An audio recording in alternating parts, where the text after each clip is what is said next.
Kula terangno tentang filosofi salat. Di kula suwun sing ngaji kula sing seneng kula senajan to donga iftitah mboten wajib.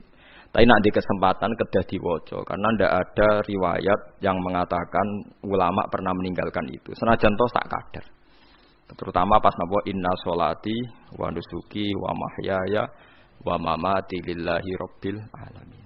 Itu salatku, ngibadahku, matiku, uripku namung kersane Allah. Utawa namung kangge Allah. Karena ini menjadi filosofi sing dadekno salat mari ahlil jannah. Jadi kita nak salat mesti ahlil jannah. Wong qad aflah, teman-teman bejo wis mesti bejane. Sampeyan ora usah wedi suul khotimah. Niku waswase setan. Mboten enten suul khotimah. Setan niku wis keliru, semua meden-meden itu. Nak setan percaya suul khotimah kon gawe suul khotimah. Mulane kula anggere wedi suul khotimah omongan kula setan. Tan setan nak pancen aku mbok weden-wedeni suul khotimah yo gawe wae aku ben suul khotimah. Aja meden-medeni tok. Dan kowe ketok dadi pangeran. Kowe dhewe ora siap dadi pangeran. Ya ora pangeran kok meden-medeni aku. Jadi setan memang harus dididik, kudu diancam, paham ya. Mulane kula ana kiai pemuja setan kula ora seneng setan godane ngene kiai ra mesti selamat, wong top-top ra mesti selamat. Itu namanya memuji setan karena dia nganggap setan itu luar biasa. Setan kudu mbok prekno, mbok anggap gagal. Tan setan cek goblok, kowe meden-medeni aku suul khotimah aku tetep salat. Berarti kowe gagal.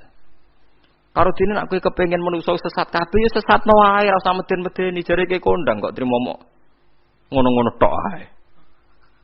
Bedene ya ora tingkat kegagalannya, paham nggih?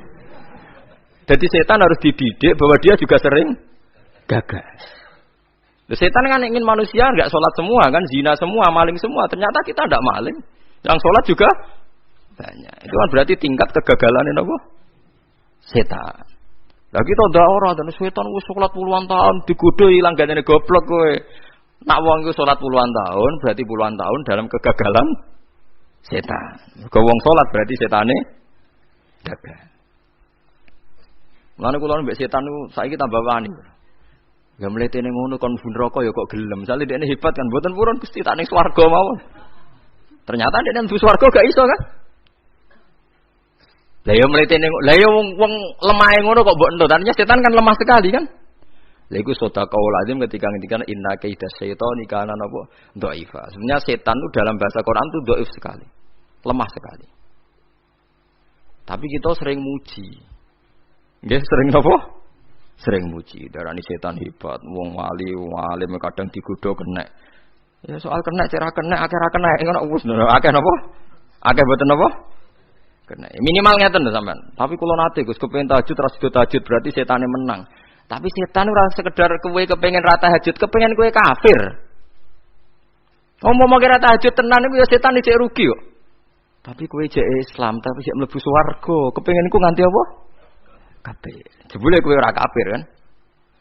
Lan ana ulama nak tangi turu gak tahajud, ndekne nangis. Angger kani gak tahajud nangis. Terus matur mbek pangeran, Gusti kenging napa kula mboten kasil tahajud. Ambek pangeran dingendikane ngene, teng kitab Al-Minanul Kubra karangan Imam Saroni. Kowe ku ulama kok bento. Sing nirokno kowe sapa? Nggih jenengan Gusti. Sing maringi tangi sapa? Nggih jenengan. Lah wis anggap ae kabeh kersahku, ora kersane setan. Wis bar. Mulane kula mati tahajud keterusan ya tenang mawon kula. Kula duwe ilmune, Kowe ku ulama kok bento. Sing nurokno kowe sapa? Nggih jenengan Gusti. Sing nangene sapa? Nggih jenengan. Lha iya, sak kabeh ku sing ngersakno aku ridho ra wis bar jan. Mulane kena tangi ra tahajud nggih ridho mawon. Apa meneh sebedino.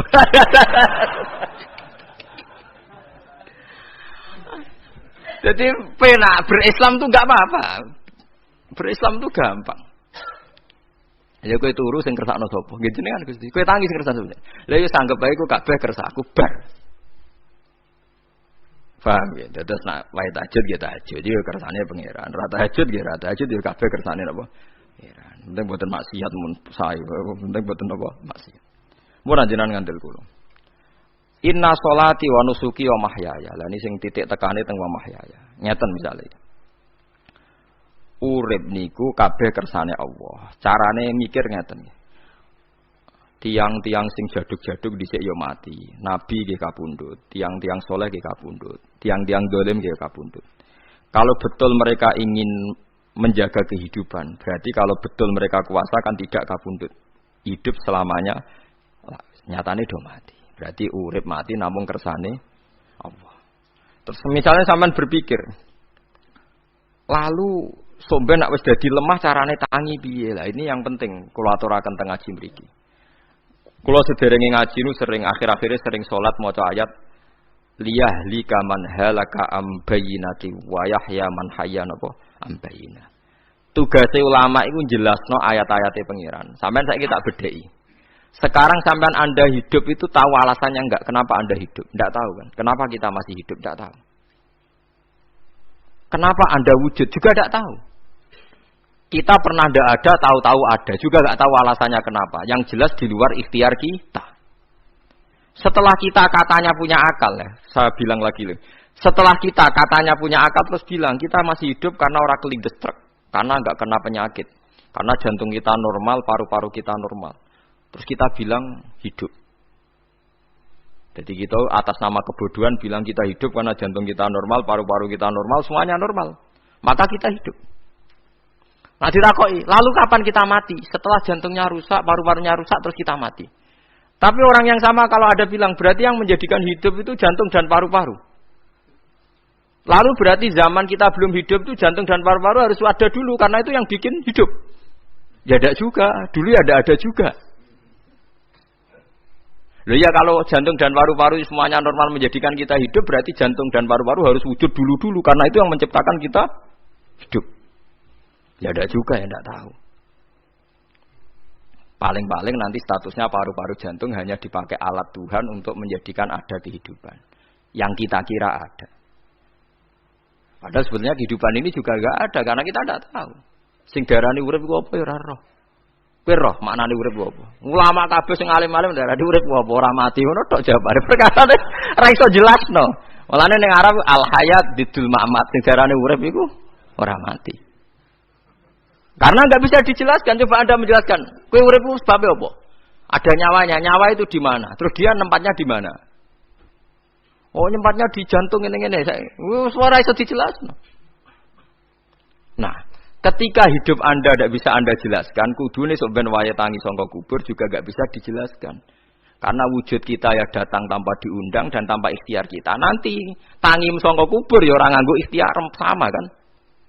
Sama-sama ada kesimpulan lillahi rabbil alamin. Nah, tapi manusia atas nama akal sawangane hidup ini ada alasannya. Karena kita ditangi ada bapak ibu terus kita jadi wujud. Lucu kan? Hidup ini disebut ada sebabnya. Tapi nanti mati sangka kubur terus tangi meneh dianggap enggak punya penyebab. Alasannya sudah dilemah kok. Ono meneh ku carane piye? Lah zaman kuwe ora ngono. Dadi ono saiki. Carane piye? Makanya kalau sore balik-balik bilang, jika tangi sangka kubur iku mukhal, berarti wujudnya Nabi Adam dan wujud yang sekarang lebih mukhal karena tanpa sebab. Nggih tanpa napa? Sebab. Lho nggih to, aneh Nabi Adam mek sampean saiki no, dadi roh gentayangan dhisik kok apa cucuk dadi sakmene iki. Do diutang, di kasus, do demenan. Aneh budi. Aneh wujud yang sekarang karena wujud nanti ning ora-ora masar, wujud dari wujud yang sudah ada. Sementara wujud kita yang sekarang dari tidak ada. Lain mulane pangeran didik napa hal ata alal insani hidum minad dahri lam yakun syai'am mazkura. Manusia itu harus ingat bahwa dia pernah tidak ada. Nah, dari tidak ada ini menjadi ada adalah ayat bahwa wujudnya dia tidak ikhtiarnya dia sendiri. Mulane setan dinyak pangeran. Karo dene kok nyembah setan. Ma asyadduhum khalqas samawati wal ardi wala khalqa anfusihim. Wa ma kuntum muttakhidal mudillina aduda. Setan kok mbok dewak-dewakno piye? Apa setan melok gawe langit bumi? Ora. Apa setan gawe awake dhewe? Ora. Umpama setan gawe awake dhewe mesti dekne milah berpenampilan ganteng, gerduwe ku elek kabeh, wewe ge elek kabeh. Umpama dekne gawe awake dhewe milah dadi napa? Ganteng. Mulane tiyang sing pun wusul nak roh setan mlebu neraka. Wah, berarti setan ra hebat, mletene ngono jebule milah nggon neraka. Kudune nak hebat kan milah nggon apa? Swarga. Lho niku mun kersane pangeran nek setan dakok neraka, nak wong apik dakok swarga. Lah iya trimo diatur kok botol ngono ae kan. Hanya jika Anda bilang wis kersane pangeran setan dakok neraka, berarti setan mau koyok botol, koyok watu sing ditata sing duwe. Berarti setan ndak siapa? Siapa. Sama dengan kita ndak siapa? Siapa. Lam yakun syai'am. mahjura. Lah nek ora ngerti siapa-siapa terus usul inna sholati wa nusuki wa mahyaya wa mamati lillahi rabbil alamin. Dadi urip kula mati kula sedanten ikhtiar kula namung kagungane napa jenengan. La syarika lampun mboten enten tiyang sing sinten mawon mboten enten sing ngatur niku. Terus wa bidzalika umirtu wa ana napa minal muslimin, dan dengan keyakinan niki kita diperintah. Jadi donga iftitah senajan to mboten wajib, tapi itu filosofi dalam hidup. Kersane jenengan napa nggih delok donya niku pun bar. Urip ya kersane pangeran, ya mati kersane pangeran.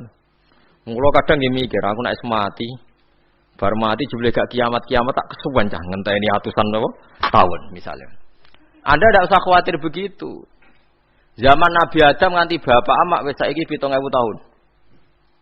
Kok ora protes mbek pangeran? Terlambat Gusti saya menyaksikan dunia karena 7.000 tahun yang lalu.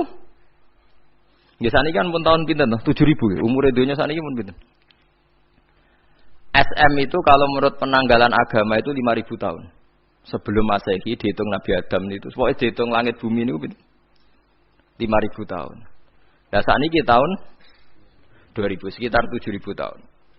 Padahal wonten sing ramal umure donya pinten? 7.000 tahun. Jadi enak sing mun diutang-utang mun beres niku mun bar niku mun dianggap bar niku mun muntah ini.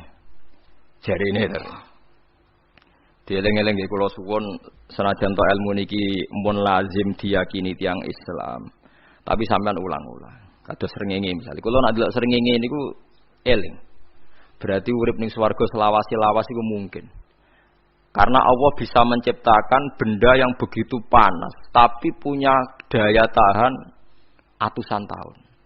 Pemenang nak cara discovery ya, nak ngitung malah jutaan tahun yang lalu, malah bawa hitungan konti wajar dinosaurus 400 juta tahun. Padahal agama nanggali bumi namung pinten? 5.000 tahun sebelum napa Masehi. Tapi nak cara ngomong ilmuwan jutaan apa? Sing ngitung ya sapa terus. Ki apaan terus. Ndak begini saja kalau sampean melihat matahari misalnya. Matahari itu kan bahannya panas sekali. Ternyata Allah bisa mengelola matahari seawet itu. Ribuan tahun. Apalagi ngelola kita. Kita ini untuk abadi lebih gampang. Karena bahannya ndak panas, enggak gampang rusak. Terus gampang direproduksi, maksudnya gampang digantikan, maksudnya yang dimasalah kan kena. Kaya roken udah anak keriting akeh kok putune kan gampang. Lho ki kula mikir mawon gampang ngeten. Misalnya buaya sing masyhur dianggap hewan purba yang terlama. Manusa ilang wis ketok angel. Misale kaya boyo mati ana anake meneh, anake ana anake. Nabi Adam kan ngoten. Wong sitok di ketahanan sampai saiki. Gonta-ganti wong. Artinya berarti ada gen Adam yang abadi sampai sekarang kan, karena setiap manusia sekarang berarti ada gennya Adam. Artinya Allah memberi contoh betapa Allah bisa ngatur supaya fisik manusia gen ini abadi. Buktinya Adam nganti saiki kan masih kan? Lho nggih to, pasti di antara jasad kita kan ada unsur Adam. Lah ya Allah gawe surah, apa meneh kowe sampeyan ning swarga ning neraka, Allah tetap punya cara untuk bikin abadi. Mbok piye carane? Tapi melihat Nabi Adam nganti tok sampeyan kan ana bukti Allah duwe cara ngabadekno unsur Adam. Karena tidak mungkin kan dalam diri kita sekarang enggak ada unsur sinten? Adam. Sama ndak oleh bantah. Tapi Adam itu ambak kan pun kapundhut. Tetapi Adam yang sekarang sampai sampean saiki. Tapi ora roh sampean sing turunane Qabil apa sing ora roh iso wae cek ngono ae. Wong jarene cerita. Qabil iku lahire ning swarga. Dirabekno mbek Labuda sing lahire ning bumi. Labuda ku elek gembrot. Habil lahire ning bumi, rapati ganteng, dirabekno Iklima sing wayu. Lahiran swarga. Kare Qabil gak trimo, wong aku cah ganteng kok dientukno cah elek. Mane saiki nek ana cah ganteng dientukno cah elek ra trimo ya koyo Qabil. Lah tapi enggak pikirane Nabi Adam ya ora roh ben silang ben sedengan. Mergo nek elek entuk elek kan malah musibah kan. Saiki anake ra melok dosa tapi eleke dobel. Sale kriting untuk kriting, elek untuk elek, fakir untuk fakir kan.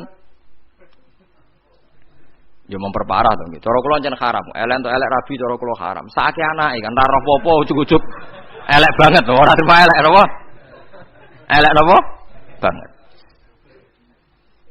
Jadi cerita kan ngoten, walhasil akhirnya tukaran, mergo Qabil gak terima. Pas tukaran dipisah Nabi Adam.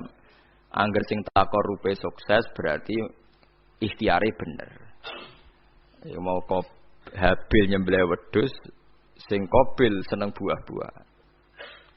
Mulane seneng buah-buahan iku rada masalah dianggap simbole wong-wong sing seneng mapan. Mulane kene Umar ora usah di buah-buahan akeh-akeh, cukup gedang siton, sesuk katesnya siton, ora usah semua buah-buahan wonten. Kok iku dhisik kurbane sinten? Qabil. Tapi sing melarat teman-teman yo keliru. Dhisik Habil saleh iku omahe cek penuh daging, paham ya? Perkarane kurbane cek wedhus. Ora pitik, mergo bedigasan pitik niku. Jadi ada sebuah toriko sing ngaramno anak buahe mangan pitik. Perkarane wong ku pakwane kaya sing dipangan. Ya repot ta ngono repot. Ya repot lah ngono terus repot. Berarti nek sering mangan welut tak bulet. Ngono ya berlebihan. Toriko ngono napa? Berlebihan wis biasa mawon. Kula nggih boten fanatik iki biasa. Tapi kalian kula ora seneng mangan, jadi kan unsur hewani saya kan ndak banyak. Kula rapati seneng napa mangan. Walhasil akhirnya Qabil korbannya enggak diterima.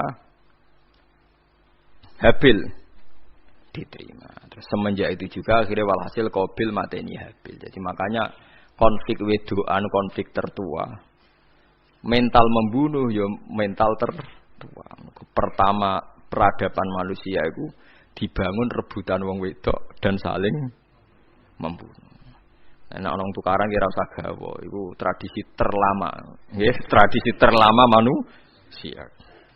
Mesir kok bentrok padha Islame, Irak, Syria kok bentrok iku tradisi terlama. Demi wedokan nek direwangi tukaran, tradisi terlama. Biasa, dadi biasa mawon urip napa? Biasa. Kabeh kejadian ngene iki wau inna sholati wa nusuki wa mahyaya wa mamati lillahi rabbil alamin. Macam-macam ya nek tiyang tasawuf ngartekno kabeh iku kersane Allah. Nek tiyang fikih ngartekno semua ibadah kita diikhlasno ora golek imbalan namung kabeh dipersembahkan kangge Allah. Cuma teori fikih ini ada kelemahannya, kesannya Allah itu butuh kita kasih. Padahal kita bisa sholat yang nganggo hidayate pangeran, iso zakat yang nganggo donyane pangeran. Kok kowe ngrasa zakat itu donyane sapa? Ana sing bener gitu teori tasawuf, kita iso sedekah ya kersane pangeran. Sing kita sedekahno nggih donyane pangeran. Berarti lillahi. Nah, jadi lillahi ta'ala artinya nak cara tasawuf itu bahwa semua kebaikan kita ini karena Allah, karena hidayat Allah. Nah, cara fikih mboten kesannya kita yang berbuat lalu kita ikhlaskan Allah. Tapi pertanyaannya kan kita bisa berbuat itu pakai fasilitas apa? Hidayahnya Allah juga kan?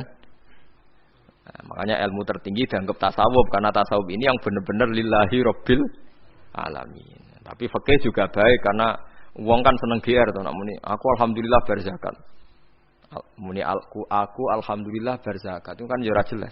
Muni aku ngrasa dekne pelakune, muni alhamdulillah kersane Allah itu ya bahasa paling gak jelas. Tapi apik muni ngono, aku alhamdulillah bar salat. Ya pamer nak aku bar salat, tapi ya ngakoni nak kabeh kersane Allah. Lah nak kersane Allah sing dipamer apane ngene ya ora jelas ya. Ya tapi itu apik lah. Muni apa? Aku alhamdulillah bar salat. Ya bahasa gak jelas, ya gak jelas juga bahasa itu tapi ben ngono. Paham ya lengi-lengi terus salat niku. Ini yang keempat kalau ceritanya hikayatu sholatil khosyin. Saya baca di beberapa kitab Sayyidina Umar niku dipanah. Panah niku rak wonten mata pancing. Jadi nak mlebu niku ditarik sakit, nggih. Nak ditarik napa? Sakit sekali. Ditarik dokter paling canggih pun sakit. Akhirnya Sayyidina Umar kondo, engkau tarik pas aku sholat. Aku nak sholat iku lali. Tenan pas beliau sholat ditarik uga ubah blas. Ditakok iku jenengan ora krasa blas ora. Mosok aku ning ngarepe pangeran, eling pangeran krasa lara kan dadi aneh. Tapi alhamdulillah kowe krasa, sing aneh ya kowe wong sowan pangeran kok roh ana wong liwat ya roh. Jadi Sayyidina Umar, dadi khusuke Sayyidina Umar nganti dipanah, ditarik wak kangelan. Lara. Pesen engko aku tarik pas pas salat. Mulane ora ana sahabat mati kecuali pas salat. Mergo pembunuhe roh paling lengah iku pas salat. Umar dipateni pas aku yakin wong nakal mateni rugen pas salat reksa yakin aku yakin. Plengane ngono jipi. Semasa salat tetep siaga ya. Iku sirine kena apa Umar dipateni pas salat. Kok musuhe ku ngerti, sahabat itu paling lali nak pas salat. Sayyidina Ali kabudut